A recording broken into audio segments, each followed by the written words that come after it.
হরে কৃষ্ণ। রাধে রাধে। জয় পরমারাধ্য শ্রী গুরুপাদ পদ্ম কি জয়। সুপ্রিয় ভক্তবৃন্দ, দর্শক বন্ধু, আজকের আলোচনার প্রারম্ভে সর্বাগ্রে আমি আমার নিত্য জীবনদাতা পরমারাধ্য শ্রী গুরুপাদ পদ্মে পুনঃ পুনঃ অসংখ্য সাষ্টাঙ্গ দণ্ডবত প্রণতি নিবেদন করি এবং তৎপরে আপনাদের সকলকে আমি আমার আন্তরিক প্রীতি শুভেচ্ছা এবং পূজ্য পাদ পদ্মে সশ্রদ্ধ প্রণতি জানিয়ে ইষ্টদেবগণের কৃপা ভিক্ষামুখে আজকের আলোচনায় অংশগ্রহণ করছি। আজকে আমরা আলোচনা করব বিবিধ প্রসঙ্গ নিয়ে, তবে অবশ্যই আজকের আলোচনা হবে আমাদের খুবই আনন্দপূর্ণ, অর্থাৎ মহা মহা আনন্দের এক মহাবার্তা রয়েছে আজকের আলোচনায়। আপনারা অবশ্যই আজকের আলোচনা মনোযোগ সহকারে শ্রবণ করবেন, তাহলে সেই মহা আনন্দের মহাবার্তাটি কি সেটি জানতে পারবেন। তো আসুন এখন আমরা আলোচনা শুরু করি। সামনেই আমাদের আসছে একাদশী, যে একাদশীর নাম হলো শয়ন একাদশী, আর তার আগে রয়েছে রথযাত্রা, অর্থাৎ রথের পুনর্যাত্রা। শ্রী জগন্নাথ দেব গুন্ডিচা মন্দির থেকে ফিরে আসছেন মেন মন্দিরে, যেটিকে বলা হয় নীলাচল শ্রীমন্দিরে। অর্থাৎ মহাপ্রভু যে গুন্ডিচা তথা সুন্দরাচলে তথা বৃন্দাবনে গমন করেছিলেন, এখান থেকে এরপরে পুনরায় ফিরে আসছেন তিনি নীলাচলে। তো সেই প্রসঙ্গে আমরা কিছু আলোচনা আগে করেছি এবং এই কয়েকদিন আর কিছু আলোচনা দিতে পারিনি। ইতোপূর্বে আপনারাও অনেকে হয়তো বিভিন্নভাবে আমাদের ফেসবুকে, আমাদের ইউটিউবে আপনারা দেখেছেন বা দেখার চেষ্টা করেছেন, খুঁজেছেন বা খোঁজার চেষ্টাও করেছেন, বা অনেকেই হয়তো পরে পরে প্রশ্ন করেছেন বা আমার সঙ্গে ফোনেও যোগাযোগ করতে চেয়েছিলেন, কিন্তু তারা যোগাযোগ করতে পারেননি। অনেকের মনের মধ্যে একটা কিউরিয়াসিটি ছিল যে মহারাজ কোথায় গেলেন, আপনাদের সাথে আমার দেখা হয়নি। অর্থাৎ হেতমপুর রথযাত্রা অনুষ্ঠানে চিনপাই শ্রী ভাগবত আশ্রমে আমি উপস্থিত হয়েছিলাম রথযাত্রার দিন প্রত্যুষী। ইচ্ছে ছিল আরো সকাল সকাল বেরোনোর, কেননা মোদী পরমারাধ্য শ্রী গুরুপাদ পদ্ম বলেছিলেন যে সকাল 7টা থেকে আলোচনা হবে, সকলকে আসতে বলেছি, এভাবেই বলেছিলেন। আমাকে তিনি খুব বেশি বলেন না, কেননা জানেন যে তার সেবার চাপ বা দায়িত্ব অনেকটাই থাকে এবং সে ম্যানেজ করতে পারলে অবশ্যই চলে আসবে, তবুও জানিয়েছিলেন এবং আমার ইচ্ছেটাও ছিল, কিন্তু আমি পেরে ওঠিনি। কেননা আপনাদের আগেও বলেছি, এখানে সেবক সংখ্যা, লোক সংখ্যা খুবই কম থাকে, কিন্তু সেবার তো আর বাদ যাবে না। সেই জগন্নাথের রথযাত্রা, এত বড় রথযাত্রা উৎসব, প্রভু জগন্নাথ দেব আছেন। আমাদের অনেক ভক্তরা জানেনই না যে হেতমপুর মঠে যে জগন্নাথ বলদেব সুভদ্রা দেবী বিরাজমান রয়েছেন, এই যে মোদীয় পরমারাধ্য শ্রী গুরুপাদ পদ্মে প্রতিষ্ঠিত, এটা আবার অনেকেই জানেন না। আর ওই জন্যই হয়তো আমরা প্রত্যেক বছর যে জগন্নাথ দেবকে নিয়ে রথযাত্রা করতাম, দীর্ঘকাল পরে, মানে প্রায় 2 দশক, 20 বছর পর, এখন অনেকটা রিভোল্ট করার মতো ব্যাপারটা আর কি। তো তাদের পক্ষ থেকে, তাদের মানে আর কি বলবো আপনাদের, যারা মঠের পক্ষে নয় আর কি, তাদের পক্ষে কিছু কিছু সবসময় থাকে। কৃষ্ণের কাছেও কংস এবং মহাপ্রভুর সময়ও রয়েছে নিত্যানন্দ প্রভুর কাছে জগাই মাথায় ইত্যাদি, তো এগুলো বরাবরের জন্যই থাকে। প্রদীপের উপরে যেমন আলো রয়েছে, তলাতে অন্ধকার পড়ে, এটা কিন্তু নিত্যকাল থাকবে। তো তাই আপনারা কেউ কখনোই এটা ভেবে নেবেন না যে আজকের দিনে অসুবিধা বা বাধা আসছে বলে সব পরিষ্কার হয়ে যাবে, আগামী দিন আর কখনোই আসবে না, এটা ভাববেন না। কেন না, জগৎ নিত্য, জগদীশ্বর নিত্য, এবং জগদীশ্বরের সমস্ত যে ব্যবস্থাপনাগুলো রয়েছে, এগুলো অনিত্য হলেও প্রায় আমাদের কাছে নিত্যর মতোই দাঁড়িয়ে রয়েছে। অর্থাৎ আলো অন্ধকার সবই রয়েছে, পাপ পুণ্য ধর্ম অধর্ম রয়েছে। অধার্মিকরা যদি তাদের সেই আচরণগুলো না করে, বা সাধু সন্ত ভক্তের প্রতি যদি দ্রোহ বা অত্যাচার না করে, তাহলে ভগবান কি করবেন? ভগবানের লীলাটা ওই যে পরিত্রাণায় সাধুনাং বিনাশায় চ দুষ্কৃতাম ধর্ম সংস্থাপনার্থায় সম্ভবামি যুগে যুগে। তাই ভগবানও অপেক্ষা করেন ভক্তেরই জয় হয়, ভক্তের ক্ষতি কেউ কখনো করতে পারে না, চেষ্টা করে মাত্র, এবং পরিণামে তারা নিজেরাই বিধ্বংস হয়ে যায়। তো যে কথা বলছিলাম, আপনাদের অনেকের জানার আগ্রহ রয়েছে এবং থাকবে, থাকাটাও স্বাভাবিক। আবার অনেকের হয়তো মহারাজ কোথায় গেলেন বা কি করছেন। দেখুন, আমি আগেও বলেছিলাম যে মোদীয় পরমারাধ্য শ্রী গুরুপাদ পদ্ম সবসময় সব বার্তাটা দেন না, কোথায় কি করছে। শীঘ্র মধ্যেই একটা খুব বিশেষ কিছু সারপ্রাইজ রয়েছে বা আসবে আপনাদের জন্য, সেটা হয়তো ইঙ্গিত করেছেন গুরুপাদ পদ্ম তার জয়ধ্বনির মাধ্যমে, কিছু ইঙ্গিত করেছেন বা জানিয়েছেন। শীঘ্রই মহানগরীতে হয়তো কিছু একটা আমাদের মঠ বা গৌড়ীয় মঠ এরকম কিছু প্রকাশিত হতে চলেছে। সঠিক সম্পূর্ণভাবে খোলাখুলি ঘোষণা না হলেও এরকম একটা প্রকাশ পেয়েছে গুরুপাদ পদ্মের শ্রীমুখে জয়ধ্বনির মাধ্যমে। তো তিনি রাখেন এগুলো একটা বিশেষ কিছু চমক দেওয়ার জন্য, এবং যথাযথ সময় তিনি ঘোষণা করেন।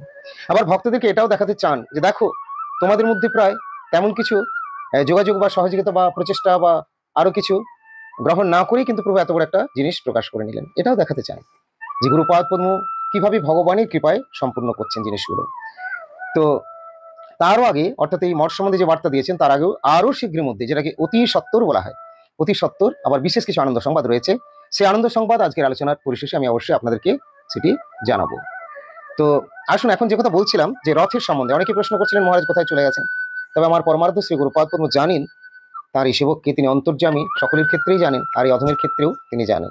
সুতরাং সে যে টাইমের মিসইউজ করবে না বা বেস্ট ইউজ ছাড়া তার অন্য কোনো কার্য থাকে না। পরমারাধ্য শ্রী গুরুপাদ পদ্ম অন্তর্যামী, ভগবান ঈশ্বর বস্তু, যাকে দেখে আমার মঠ জীবনের প্রারম্ভ বা শুরু, তিনি নিঃসন্দেহে সেগুলো জানেন, খুবই ভালোভাবে জানেন, এবং তারই কৃপাতে সমস্ত কিছু হচ্ছে বা পরিচালিত। এমনকি আমি যে এখানে অনুপস্থিত ছিলাম, এটাও তার কৃপা।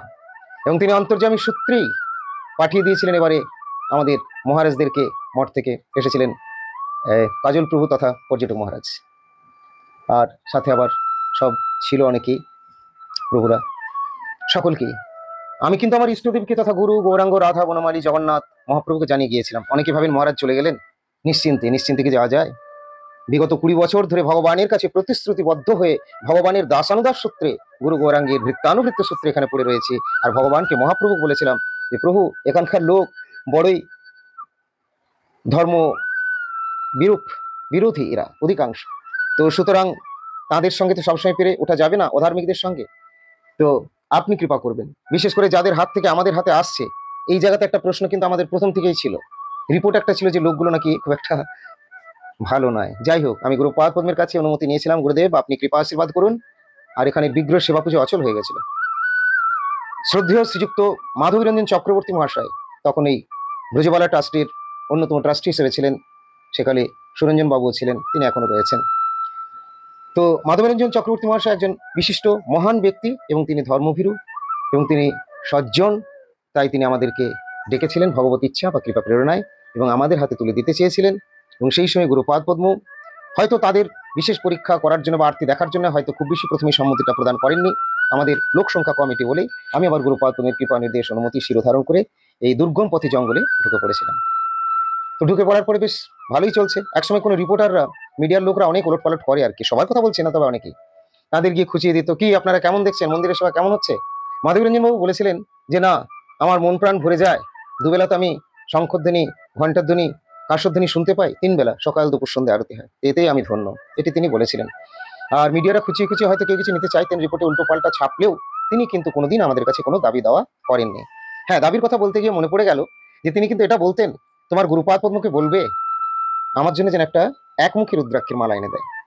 তো আমি তো ওগুলো ঠিক চিনবও না, সম্ভবও নয় একমুখী পাওয়া। তো আমি গুরুপাদ পদ্মকে একাধিক আমি নিবেদন করেছিলাম। শ্রী গুরুপাদ পদ্ম বলেছিলেন, একমুখী রুদ্রাক্ষ পাওয়া ঠিক একেবারে যেটা খাঁটি এরকম বলা বা সংগ্রহ করা খুব কঠিন। তো আস্তে আস্তে তিনি মৃদুভাবে স্নেহ কৃপা দৃষ্টি সহকারেই তাকে জানিয়ে বলেছিলেন যে উনি মনে স্মরণ করে এখন হরিনাম যথাসাধ্য করবেন। মহাপ্রভু যে মহাপ্রভু অর্পণ করেছেন, ওনারা আমাদেরকে দান করে দিয়েছেন সেবা, সেই মহাপ্রভুকে স্মরণ করবেন। তার কৃপায় ওনার সবই ভালো হবে, কুশল হবে, এবং রুদ্রাক্ষের কার্য যেটি সেটিও হবে, তার চেয়ে আরও বেশি হবে। তো যাই হোক, এই কথা তাকে জানিয়েছিলাম, এবং আমি যতবার বাইরে থেকে আসতাম ততবার উনি আমার খোঁজ করতেন বা আমি ওনার সঙ্গে দেখা করতে যেতাম, পুত্রবৎ স্নেহ করতেন বলা যায়। অনেকেই বলবেন যে মহারাজরা তো আগে রথ নাকি নিয়ে যেতেন না, আমি সেটার উত্তরটা আপনাদের কাছে এখানেই দিয়ে দিচ্ছি। হ্যাঁ, আমি নিয়ে যেতাম না সববারই। যেবার আমরা গ্রহণ করেছিলাম 2007 সালের 1 জানুয়ারি আমরা ঢুকেছি, এবং তারপরের থেকে আমরা সম্পূর্ণ আমাদের মতোই পরিচালনা করেছি, এবং করার জন্য আমরা লিখিতভাবে শ্রদ্ধেয় মাধবীরঞ্জন চক্রবর্তী মহাশয়ের কাছ থেকে, এবং তৎকালীন আবার ছিলেন সুরঞ্জন বাবু, তারাও লিখে দিয়েছিলেন, এবং সেটা পাক্কা কাগজ রেজিস্ট্রি বা ডিড হয়ে আছে, নিঃশর্ত দান অর্পণ। আমার প্রশ্ন এটাই ছিল বা আছে, যেখানে নিঃশর্ত সেখানে শর্ত বসবে কি করে? আর শ্রদ্ধেয় মাধবীরঞ্জন বাবু তিনি কিন্তু এটা একবার ধরে পরিষ্কার করে লিখেছেন যে আমরা এই মঠ মন্দিরটা আমরা চালাতে না পেরে, আমাদের পূর্বপুরুষের করা না পেরে, আমরা পাপের অপরাধের ভাগে হচ্ছে, ইলেকট্রিক পর্যন্ত নেই, কারেন্ট নেই, ভগবান আগের যেগুলো ছিল সেগুলো চুরি হয়ে গেছে। আজকালকে দিনে আপনারা দেখবেন অনেকেই রাজবাড়ির পক্ষ অবলম্বন করেন, এবং তাদেরকে ইন্ধন যোগান, উস্কানি দেন, আরো কিছু মন্তব্য করেন। ভিলেজার্সরা পর্যন্ত অনেকে, সবাই না, আমাকে অনেকেই সম্মান করে, ভালোবাসে, ন্যায় কথা বলে, কিন্তু 2-4 জন। মনে রাখবেন, যখন কোথাও একটা হাঙ্গামা হয় তখন বেশি লোক কিন্তু হাঙ্গামা করে না, উগ্রপন্থী যারা থাকে বেশি লোক থাকে না, 2-4 জন থাকে, কিন্তু ভীত সন্ত্রস্ত সকলকেই করে দেন, এবং ভালো মানুষরা লুকিয়ে পড়ে, তারা কিন্তু সবাই বাইরে বেরিয়ে আসতে পারে না। এখানে এখন কাকে কি বলবেন? আইন, প্রশাসন, আদালত শব্দ মনে হচ্ছে একটা সেই মানে প্রহসন মাত্র। আমার এটা নিয়েও হয়তো আলোচনা একটা হয়েছে, আমি তাদেরকে সম্মান রক্ষার্থে, এবং একটা যেহেতু এরকম সিচুয়েশন ক্রিয়েট হয়েছে যাতে কোনো প্রবলেম না হয়, যেন আমি মেনে নিয়েছি। আমার সঙ্গে এখানের থেকেও বেশ কিছু ভক্তরা গিয়েছিলেন, গ্রামের ভক্তরা 50-60 জন ইত্যাদি, থানার বড়বাবু আছেন যিনি, যাই হোক আমাদের প্রতি সম্মান রেখে, আদর শুভেচ্ছা সম্মান ভালোবাসা সবই যাই কিছু বলুন রেখেই হয়তো তিনি কথা বলেছিলেন যে কি মহারাজ এত লোকজন নিয়ে এসছেন, তাহলে তো এটা আবার এত, আমি বললাম না স্যার, তাদেরকে এইভাবে নিয়ে আসতে হয়নি। আমার গুরুপাদ পদ্ম এসেছিলেন এই দিনে, সবাই এসেছে এবং তার জন্য আমি এখানে বেরিয়ে এসেছি, তো তারাও চলে এসেছে, এটা স্বাভাবিক। আর যদি লোক আনার মনে করতাম, এখনো যদি মনে করি, তাহলে এতগুলো লোক আসতে পারবে যে হেতমপুরে গ্রামে বোধহয় ধরবে না। এটাও প্রশাসন বিভাগ বা যারা আছেন সবাই জেনে রাখতে পারেন। কেন না, এটা আমার গুরুপাদ পদ্ম রয়েছেন। গুরুপাদ পদ্মের ঐশী শক্তি এরা এখনো দেখেনি যে উনি কি না কি করতে পারেন, কিন্তু উনি সবসময় সে তার ঐশী শক্তি প্রদর্শন করেন না। 98, 99, 2001 সালে এই সময়গুলোতে আমাদের রায়পুর মঠ নিয়ে হাঙ্গামা হয়েছিল, সেখান থেকে মহাপ্রভু এসেছিলেন। আমি বিস্তারিত আলোচনায় যাবো না, মেন পয়েন্টটা আপনাদের বলে দেবো। তো সেখান থেকে স্বপ্নাদিষ্ট হয়ে আমার পরম গুরুদেব সেই মহাপ্রভুকে তিনি এনেছিলেন। কিন্তু সেই মহাপ্রভু আনার পরে বর্তমান দিনে এত বছর পরে, বহু বছর পরে সেখানে একটা কখনো কোনো দ্বন্দ্ব হয়েছিল। তো গ্রামের মধ্যে দু চারটে, মানে কি বলবো, এদের ভাষাটা খুঁজে পাচ্ছি না, চ্যাংড়া দু চারটে চ্যাংড়ারা একটা ওই তুলে দিয়েছিল যে আমরা নাকি আমাদের ঠাকুরটা নিয়ে আসবো, গ্রামের ঠাকুর। এনাদের কোনো কাগজ নেই, না আমাদের কাগজ ছিল না।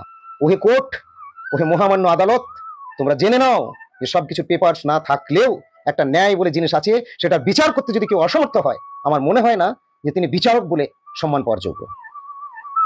সবকিছুর পেপার থাকে না, সবকিছুর পেপার নিয়ে হয় না। একটা মার্ডার করে দিয়েছে, তার পেপার থাকে না। আর জজ সাহেব এই জন্যেই তিনি সবটা, উকিল তো পয়সার বশবর্তী হয়ে চলবে। উকিলেরা পয়সা পেলে মার্ডারারকে খালাস করে দেয় আর নির্দোষকে ফাঁসি সাজিয়ে দেয়, ফাঁসি দিয়ে দেয়। আর এটা আজকের আমার কথা নয়, এটা আমাদের মহান ভক্ত প্রাচীন বৈষ্ণব তুলসীদাসজি মন্তব্য করেছেন এই কলিযুগ সম্বন্ধে। ধন্য কলিযুগ তেরি তমাশা দুঃখ লাগে और হাসি, संत के पकड़े चोर के छोड़े पथिक के लगाए फांसी। আজকেও তো দেখছেন আপনারা কত কিছু বর্বরতার আচরণ হচ্ছে। সরকারের নামে সরকারি ক্ষমতা দেখিয়ে যা ইচ্ছে তাই প্রদর্শন করছে। আমরা কোনো পার্টি পুটির নই, আমরা কোনো ব্যক্তির চাকর নই, আমরা কারো দালালি করি না, আমরা কোনো রাজবাড়ির চাকর বা অমুক বাড়ির চাকর নই। যদি বলেন মহারাজরা, মহারাজ এটা বলেছিলেন, ডিড আপনারা দেখে নেবেন, এই লাইন লেখা আছে, আপনারা এটি গ্রহণ করে আমাদের উদ্ধার করুন। আমরা ইলেকট্রিক বিল, পুজোরি খরচ, মন্দির চালাতে অসমর্থ। আমি আমার গুরুপাদ পদ্মের কৃপা আশীর্বাদ নিয়ে এখানে প্রবেশ করেছিলাম, আজও আমি চালিয়ে যাচ্ছি। গ্রামের থেকে কোনো ভিক্ষা চাঁদা আমরা করি না, মহাপ্রভু যা জোটান তাই দিয়ে চলে। অনেকেই বলেন যে রাজবাড়ির বর্তমানে ট্রাস্টি যারা রয়েছেন তারা, আরে ভাই ট্রাস্টি আপনারা কোথায় ছিলেন যেদিন শ্রদ্ধেয় মাধব রঞ্জন আপনাদের কারো পিতা, কারো কাকা, কারো জ্যাঠা, কারো দাদু, আরো কিছু হতে পারে, সেদিন আপনারা কোথায় ছিলেন? গ্রামের দালালরা যারা দালালি করতে আসছেন, যারা বলছেন রাজবাড়ি সুরঞ্জন বাবুর অমুকের ছেলে বা তার ইত্যাদি, সেই সমস্ত দালালদের কোথায় ছিলেন আপনারা? লজ্জা করে না? পিতা মাতা যে সমস্ত জিনিস দান করে যায়, আর কোথায় প্রশাসন? আপনারা ন্যায় বিচার করতে পারছেন, আপনাদের লজ্জা করা উচিত। আপনারা অন্যায় বিচার করেছেন। আপনারা জানেন, যারা জানেন, যারা ক্লিপ কেটে শেয়ার করতে পারেন, তারা শেয়ার করে দিকে দিকে পাঠিয়ে দেবেন, যিনি এইভাবে চ্যালেঞ্জ দিয়েছেন আপনাদের অন্যায় বিচার হয়েছে। আপনারা 5 মতো কাজ করেছেন। যারা 20 বছর ধরে গৌরাঙ্গ মন্দিরের সেবা নিয়ে এসেছে, তাদের পক্ষে না দাঁড়িয়ে যারাই বিপক্ষে গিয়েছেন, তিনি যারই লোক হন না কেন আর যে স্থানের হন না কেন, তিনি 5 কুত্তার মতো কাজ করেছেন। তিনি মেরুদণ্ডহীন। তার যদি মেরুদণ্ড থাকতো, তাহলে মহারাজ মাধবী রঞ্জন চক্রবর্তী মহাশয় নিঃশর্ত ভাবে যে দান করে গিয়েছিলেন, তারা পাশে এসে বলতেন, ওকে বর্বরের দল, তোমরা বর্বরতা করো না, এনাদের চরণে দান করেছেন, মহাপ্রভু আজকে উজ্জ্বল সেবা চলছে, বর্বরতা করে আর ধারে পাশে এসো না। আপনারা যাবেন, উখড়ায় বাবুদের নাম আছে, বাবুদের সঙ্গে যোগাযোগ করবেন। ওনারা শ্যামরায়ের মন্দির গৌড়িয়া সমিতিকে দিয়ে দিয়েছে, জীবনে আর ফিরে তাকাননি। আসেন, প্রসাদ পেয়ে যান। কোনোদিন দখলদারি বা মন্তব্য বা আমার অধিকার ফলাতে আসেননি, তাদের পায়ের ধুলো নিয়ে প্রণাম করে আসা উচিত। সেই সমস্ত দুর্জনদের যারা পূর্বপুরুষের অধিকার ক্ষমতা সম্পন্ন ক্ষমতা ফলাচ্ছে, লজ্জা করে না? অনেকে বলে আমার দাদু দিয়েছে এটা, আমার দাদু স্কুলকে দান করেছে, অনেকে বলে আমার বাবা মিশনকে দান করেছে, অনেকে বলে আমার দাদু এইটা দান করেছে। আমি তোমাকে প্রশ্ন করবো, ভাই, তোমার দাদু লাখ লাখ কোটি কোটি দান করেছে, তুমি কি করেছো? সেই দাদুর বা সেই পিতার বংশধর বলে পরিচয় দিচ্ছ, তুমি কি করেছো? তুমি তো 5টা টাকা করেনি, পরন্তু সেই দান দাদুর করা হয়ে গেছে জেনে তুমি ফিরিয়ে নিয়ে আসতে চাচ্ছ। লজ্জা করে না পরিচয় দিতে? যদি প্রকৃত তার সেই পূর্বপুরুষগণের মর্যাদা দেওয়ার বোধ থাকে, যদি সত্যি সত্যি সে সৎ সন্তান হয়ে থাকে, তাহলে সে কখনোই পিতার ইচ্ছার বা বাণীর দ্বিচারিতা করবে না, বিরোধিতা করবে না। আগেকার দিনে তো মুখের কথাতে অনেক হয়ে যেত। রথটা আমাদেরকে দান করেছেন, একটা মিস্টেক রয়ে গেছে, রথে লেখা হয়নি আমাদের, সরি মানে গৌড়িয়া মঠ যেটা আমরা নিয়েছি, মন্দিরটা আমাদের দান করেছেন, কিন্তু মন্দিরের সময় স্পেসিফিক রথের কথা সেকালে মেনশন করা ছিল না। আজকে তার অধস্তন যারা আছেন তারা দাবি করছেন আমরা তো দিইনি। ভাই, তোমরা দেবার কে? তোমরা তো সেদিনও দিতে না হে। তোমাদের পূর্বজন যিনি ছিলেন শ্রদ্ধেয় মাধবী রঞ্জন চক্রবর্তী মহাশয়, উনি দিয়ে গিয়েছেন। আজকে আমরা মঠ থেকে পরিচালনা করছি। তাদের বংশধরগণেরা মন্দিরের যে বিগ্রহকে রাখতে অসমর্থ হয়েছে, এখানে অষ্টধাতুর বিগ্রহ ছিল, সেই বিগ্রহ এদের জমানায় নষ্ট হয়েছে। যারা দাবি করছেন আমরা ট্রাস্টি, লজ্জা করে না? কেন আপনাদের মাধবী রঞ্জন চক্রবর্তী মহাশয় আপনাদেরকে ডাকলেন না? আমি একটা বাইরের লোক, আমাকে ডেকে আমার গৌড়িয়া মঠের হাতে তুলে দিলেন। কেন ট্রাস্টি আপনারা যারা রয়েছেন আপনাদেরকে কেন ডাকেননি? কেন বলেননি যে আমার পরবর্তী দায়িত্বে থাকবে আমার অধস্তন বা আমার বংশধর, আমার ছেলে বা আমার মেয়ে বা আমার নাতিপুতি? কেন বলে যাননি? আপনারা কোথায় ছিলেন? কেন ডাকেনি? আর ওহে প্রশাসন বিভাগ, আইন বিভাগ, দেশের নেতা নেত্রী, ঊর্ধ্বতন বিচারকগণ, আপনাদেরকে বলছি কান খুলে শুনে নিন। আপনারা বিচার করার আগে তো প্রশ্ন করবেন যে 20 বছর আপনারা কোথায় ছিলেন? আজকে আপনারা হঠাৎ করে দাবি দাওয়া করছেন। আর আপনারা কি দেখাতে পারবেন যে মহারাজ মাধব রঞ্জন চক্রবর্তী ওনাদের দিয়ে যাননি? প্রশাসন বিভাগের সবাই ছিলেন, কিন্তু কেউ একটা আলোচনা সেদিন ক্লিয়ারলি করেননি, কেউ সেভাবে প্রশ্ন করেননি। বিনা কোনো পেপার না দেখে তার আলোচনা করে তার সিদ্ধান্ত নিয়েছিলেন। যদি আমি সেই প্রশাসনের আলোচনায় সবাই ছিলেন, সবাইকে সম্মান জানিয়ে, কেন তারা অনেকেই ব্যাপারটা জানেন না। ডিএসপি সাহেব ছিলেন, অন্যান্য বিশিষ্ট জন ছিলেন, তারা কেউ জানে না। এখান থেকে যেমন ইনফরমেশন দেওয়া হয়েছে, সেইভাবে তারা বুঝেছেন, সেইভাবে তারা তাদের হয়ে মন্তব্য করেছেন, সবাই থেকে সই করে দিয়েছেন, এটা দাঁড়িয়েছে। তবে এর পরবর্তী আলোচনাতে আমরা যেতে পারি। আমি কেবলমাত্র হ্যাঁ করেছিলেন, আমাকে শ্রদ্ধেয় পীযূষ বাবু আমার কাছে বলেছিলেন আস্তে আস্তে আলোচনার সময় এই টাইমটা মহারাজ এটা হয়ে যাক, সামনের বার আমরা এটা দেখছি, এটা করে দেবো, রথের ব্যবস্থা হবে, আপনাদের রথ ইত্যাদি কথা তিনি বলেছিলেন। আমি তাকে কোনো রাজনৈতিক দল হিসাবে, কোনো পদাধিকারী হিসাবে, কোনো আইনের ব্যক্তি হিসাবে না দেখে তাকে একটা বিশিষ্ট সম্ভ্রান্ত জন জেনে এবং আমাদের হিতৈষী জেনে আমি তাকে অন্তর থেকে সম্মান করি, তার ব্যক্তিত্বকে আমি সম্মান করি। এবং সেই জন্য আর কেউ বলুক না বলুক, কারো শুনি না শুনি, তার কথা মেনে নিয়েছিলাম। নইলে প্রশাসনেরও ক্ষমতা ছিল না আমাকে জোর করে মানিয়ে নেওয়ার। আজ 20 বছর ধরে যে কাজ আমি করিনি, এইবারে আমি সে কাজটা বিশেষ করে পীযূষ বাবু তাদের হয়ে অনুরোধ জানিয়েছিলেন, তাই আমি করেছিলাম। এবং তার জন্য আমি অনুপস্থিত ছিলাম। কেন? আমি 20 বছর যেটা করিনি। কোনো প্রশাসন বলুন, আমরা কারো চাকর নই, সরকারেরও নই, প্রশাসনেরও নই, আর চুরি ডাকাতি করি না যে কারো আন্ডার আমাকে গোলামি করতে হবে। আমরা ন্যায়ের হয়ে রয়েছে, ধর্মের হয়ে রয়েছে, সত্যের হয়ে রয়েছে। মহারাজ রামরঞ্জন চক্রবর্তী প্রতিষ্ঠিত মন্দির ধূলিসাৎ হয়ে যাচ্ছিল, তার বহু জমি জমা সম্পত্তি ছিল, তার শ্রীবিগ্রহ ছিল, গ্রামবাসী তো উদ্ধার করতে পারেননি, প্রশাসন বিভাগ ফিরিয়ে দিতে পারেননি। তাদের বড় বড় বর্দি আছে, স্টার আছে, টুপি আছে, অনেক ক্ষমতা আছে, পারেননি তারা রক্ষা করতে। রক্ষা করেছে আমরা, গুরুপাদ পন্থের নগণ্য সেবক। আজকে তাদের যদি ক্ষমতা থাকতো, তারা ওই বিগ্রহগুলো ফিরিয়ে নিয়ে আসতে পারতেন। অষ্টধাতুর বিগ্রহ চুরি গিয়েছে তাদের সময়, আমাদের সময় নাই। আমাদের সংরক্ষিত হয়েছে, আমাদের বর্ধিত হচ্ছে, আমাদের সৌন্দর্য ফিরে আসছে। আমি আমার মহাপ্রভুকে যাওয়ার আগে প্রার্থনা জানিয়েছিলাম, প্রভু আপনার এই নগণ্য ভৃত্য আপনার সাথে এবারে থাকছে না, আপনি কৃপা করে সবটি সুন্দরভাবে সমাধান করবেন। কোনো কিছু বিঘ্ন হোক আমি চাই না। যেহেতু আমি বাইরে থাকছি, তাই বিঘ্ন হলে হয়তো দোষটা আমার উপর বর্তাবে। আমি একটা গৌড়ীয় সমিতির সেক্রেটারি পদে রয়েছি, অতঃপর আর আমার অবস্থাটা আপনি বুঝছেন। আমি কখনো এইভাবে যাইনি, আপনাকে নিয়ে যেতে হবে। কতজন তো না বুঝে এই বিগ্রহকে তো জানি না, মনে করে পুতুল সেবা। অত বড় বিগ্রহ, সেই বিগ্রহ নিয়ে আসা চারটিখানি ব্যাপার নয়। তবে যেহেতু এবারকার মতো ব্যাপার বলেই সেটা আমি মেনে নিয়েছিলাম, আর অনুপস্থিত ছিলাম এখানে। তবে আমাকে দু একজন ভক্তের আবার প্রশ্ন করছিলেন, আমাদের ভক্ত ছিল, খোঁজ খবর নেয়, ভালোবাসে, সম্মান করে, সেবাও পাঠায় সময়ে সময়ে। পীযূষ সে রয়েছে এখন বাইরে, তার ডিউটিতে, আর্মিতে কাজ করে, তো আমার প্রায় খোঁজ নেই। সে আমার এই অবস্থা দেখে সে একটু দুঃখ করেছে। অনেকেই হয়তো ভক্তরা আপনারা রয়েছেন, দুঃখ পেয়েছেন যে মহারাজ বোধহয় খুব শখ। না, ঠিক ব্যাপারটা সেরকম নয়। কেন না, আমরা দুঃখের মধ্যে আনন্দ পাই। এক কার্য করেন প্রভু কারণ পার্ষদ। অন্য জায়গাতে আমার ডাক ছিল বিগত রথযাত্রার সময়, কিন্তু পরমারাধ্য শ্রী গুরুপাদ বলেন না, এবার তোমার দুটো দায়িত্ব, এখানে আবার বিকেলে হেতমপুরে। তো ভগবতী ইচ্ছায় প্রেরণা পেলাম যে আমি যাইনি যেখানে এইভাবে কন্ডিশন করতে, এবারও যাবো না প্রভু, তুমি ফিরে এসো আর তোমার কৃপায় সব সম্পন্ন করো। আর যদি বেগতিক কিছু হয়, তাহলে তোমার যে সমস্ত রয়েছে সেগুলো যেন প্রয়োজনে কাজ করে, তাতে তোমার পশ্চাৎ সুদর্শন চক্র যেগুলো থাকে বা ইত্যাদি যেন ঠিক কাজ করে। তো যাই হোক, প্রভুর ইচ্ছাতে গুরু গোবিন্দের কৃপায় সবটি সুষ্ঠুভাবে সমাধান হয়েছে। তার মানে এই নয় যে প্রভু সুদর্শন চক্র নেই, প্রভু কিছু করতে পারেন না। আর অপরদিকে আমি বেরিয়ে গেছিলাম আমাদের গৌড়ীয় সমিতিরই আরেকটি স্থানে, যেখানে রথযাত্রার দিন আমাকে বারবার করে চেয়েছেন, কিন্তু আমি আমাদের এখানে দায়িত্ব থাকার জন্য আমি থাকতে পারিনি। এবারের জন্য আমাকে প্রভু আকর্ষণ করলেন, তাই এক কার্য করেন প্রভু কারণ পার্ষদ, এখানে ওখানে সবটাই ঠিক। আমি সেখানেও দায়িত্ব পালন করেছি, সেটা আমাদের গৌড়ীয় সমিতিরই মধ্যে পরমার্থ শ্রী গুরুপাদ পদ্মেই অর্পিত হয়েছে। যথাসময়ে কোনো না কোনো দিন, আজ হোক, 10 বছর হোক, 20 বছর হোক, গুরুপাদ পদার্পণ করবেন। তবে এখন অনেক বাকি তার পদার্পণের মতো। তিনি গিয়ে উঠবেন, বসবেন কোথায়? এখন মঠ তো নয়, নাম হট্ট ভবন। আমি চাই মহাপ্রভুর বাণী আমরা নিজেরা গ্রহণ করি, গুরুদেবের কাছ থেকে প্রাপ্ত হয়ে সেই প্রসাদ যেন অন্যকে বন্টন করি, তাতে সবাই যেন গুরু গৌরাঙ্গের চরণে আসি। আমাদের এটাই কাজ, আমার অন্তত এটাই কাজ, এছাড়া আমার কোনো অন্য উদ্দেশ্য নেই। আপনারা যারা অ্যান্টিভাবে প্রচার করেন, তারা যা ইচ্ছা করে নিন, যত ইচ্ছা করুন। আমি জানি কেউ কেশাগ্র স্পর্শ করারও কারো যোগ্যতা নেই। আর কারিগরি ভয় পেয়েছি, গুরুর অভয়, জয় গুরু বলে হরে আহ্বান। তো আজকের আলোচনায় আমি বিরতি দেব, সময় তো অনেকটা নিয়েছি। তবে তার আগেই বলবো যে আনন্দ সংবাদটা কি। হ্যাঁ, আনন্দ সংবাদ, মহা আনন্দ সংবাদ, মহা বিশেষ সংবাদ। আমাদের রথযাত্রা হয়ে গেল, আবার উল্টো রথ রয়েছে সামনেই। তো আমাদের এখানে তো আমরা উল্টোত করি না, উল্টোটা আগেও হতো না, এখন ইদানিং এনারা আসার পরে, মানে মাধব রঞ্জন চক্রবর্তী মাসে গত হওয়ার পর থেকে কয়েক বছর বাদ দিয়ে ইদানিং এনারা একটু টানা হিচড়ে করছেন, একাটি খড় নিয়ে এদিক ওদিক যেটাকে বলে। তো যাই হোক, ভগবান আমাকে অন্য জায়গার অন্য সেবাও দিয়েছেন। আমাদের গৌড়ীয় সমিতির অন্তর্গত পুরুলিয়া জেলাতেই ভক্তি বিজয় নামহট্ট স্থাপিত হয়েছে। সেই নামহট্ট থেকে রথ এবং উল্টো রথ দুটোই হয়ে থাকে। তাই উল্টো রথের সময় আমি হয়তো সেখানে উপস্থিত থাকি, যেহেতু আমাদের এখানে রথের প্রোগ্রাম থাকে না, এবং এবারও থাকবো। তবে তারপরে আবার আনন্দ তথা মহা আনন্দের সংবাদটা কিছুক্ষণ আগেই গুরুপাদ জানালেন যে ভক্তদেরকে জানিয়ে দিও শীঘ্রের মধ্যে এক মহা আনন্দের বার্তা, এবং সেই আনন্দটা পরিপূর্ণতা প্রাপ্ত হবেন আপনারা সবাই যদি আপনারা পুরুলিয়া শ্রী গৌরাঙ্গ মঠে উপস্থিত হন। কখন? শ্রী গুরু পূর্ণিমায়। গুরু পূর্ণিমায় গুরুপাদ পদ্মের উপস্থিতি সেখানে, এবং এপারে গুরু পূর্ণিমা উৎসব বা অনুষ্ঠানটি হবে পুরুলিয়া শ্রী গৌরাঙ্গ মঠে। তাহলে আনন্দের সংবাদ না? কত বড় আনন্দ! আর পুরুলিয়ার প্রতি খুব কৃপা বর্ষণ চলছে গুরুপাদ পদ্মের। গতবারে 3 তলা গেস্ট হাউস ভক্তবাস করে দিলেন, অত বড় মঠ মন্দির রয়েছে। সাথেই পুরুলিয়া ডিস্ট্রিক্টে আরেকটি নামট্য ভবন স্থাপিত হয়েছে। নামট্য ভবন থেকে কয়েকদিন আগে আমি রথযাত্রাতে সেখানে সম্পূর্ণ রথযাত্রা অনুষ্ঠান করে ফিরেছি। আবার উল্টো রথে আমি সেখানেও যাব। আবার পুরুলিয়াতে গুরুপাদ পদ্মের উপস্থিতিতে আমাদের গুরু পূর্ণিমা উৎসব সম্পন্ন হবে স্টেশনের কাছেই। দূর দূরান্তে যারা রয়েছেন এসে যোগদান করতে পারবেন। স্টেশন থেকে নেমে পায়ে হেঁটে 5 মিনিট আপনারা টোটো করে আসতে পারেন। সিন্দারপট্টিতে শ্রী গৌরাঙ্গ মঠ গুরুপাদ পদ্ম সেখানে উপস্থিত হবেন। গুরু পূর্ণিমায় গুরু দর্শন, গুরু পূজা, গুরুপাদ পদ্মের আহ্বান, গুরুপাদ পদ্মের কৃপা আকর্ষণে এবং সাক্ষাতে গিয়ে আরো বিশেষ বিশেষ কিছু আনন্দ বার্তা পেয়ে যাবেন। তাই দিনটির জন্য আপনারা এখন থেকে প্রস্তুতি নিন, যাতে করে তখন না বলতে হয় মহারাজ আমরা সময় করতে পারলাম না ইত্যাদি।